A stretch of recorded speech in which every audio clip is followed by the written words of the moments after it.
Максим Кирович Аммосов родился 10 декабря 1897 года в Хатырыкском наследии Намского улуса в семье якутского крестьянина. По бедности родители отдали его на воспитание зажиточному родственнику, где маленький Максим рос здоровым и жизнерадостным ребенком. С 9 лет учился в Намском одноклассном училище с трехгодичным обучением. Еще тогда, под влиянием учителя-демократа Ушинского, преподававшего в училище, Аммосов отказался читать молитвы в школе. По окончании училища Максим поступает в городское четырехклассное училище. Начиная с 1911 года он вступает в нелегальный литературный кружок, читает запрещенные цензурой книги, а в 1914 году успешно сдает вступительные экзамены в учительскую семинарию. В 1916-17 годах Аммосов вступает в кружок «Молодой социал-демократ», где под руководством Ярославского, Орджоникидзе, Петровского проходит революционную закалку, участвует в февральской революции в Якутске.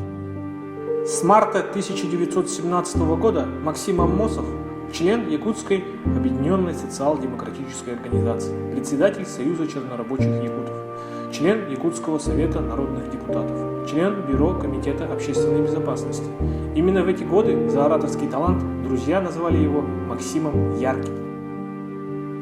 Временное свержение Советов в августе 1918 года приводит к тому, что Максима Кировича Аммосова наряду с другими соратниками под арестом высылают за пределы Якутии. С этого времени начинается сибирский период деятельности Максима Кировича Аммосова.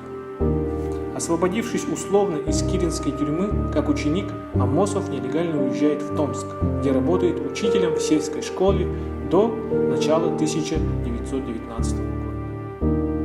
В мае 1919 года Максим Аммосов, пройдя нелегально через Колчаковский фронт, оказывается в Москве и встречается там с Лениным, знакомит его с положением в Сибири. С июня 1920 года Максим Кирович Аммосов начинает свою деятельность в Якутии как председатель Якутского революционного областного комитета. В сентябре его назначают секретарем Якутского губернского оргбюро партии. В феврале 1921 года Аммосова вызывают в Москву в связи с избранием его членом в ЦИК. В апреле этого же года Максим Аммосов вместе с Исидором Мараховым и Платоном Аюнским добиваются рассмотрения вопроса Якутским бюро об автономии области.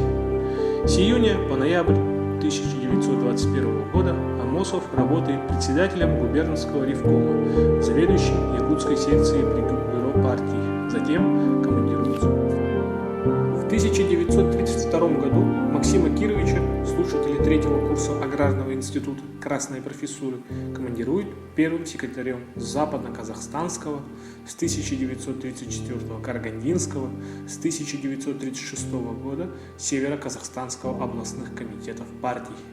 С мая по ноябрь 1937 года Максим Кирович становится первым секретарем партии в Киргизии.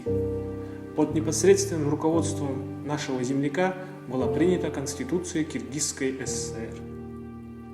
Хотя его пребывание в Киргизии было непродолжительным, всего 8 месяцев, он успел зарекомендовать себя выдающимся руководителем со своим видением решения многих проблем республики.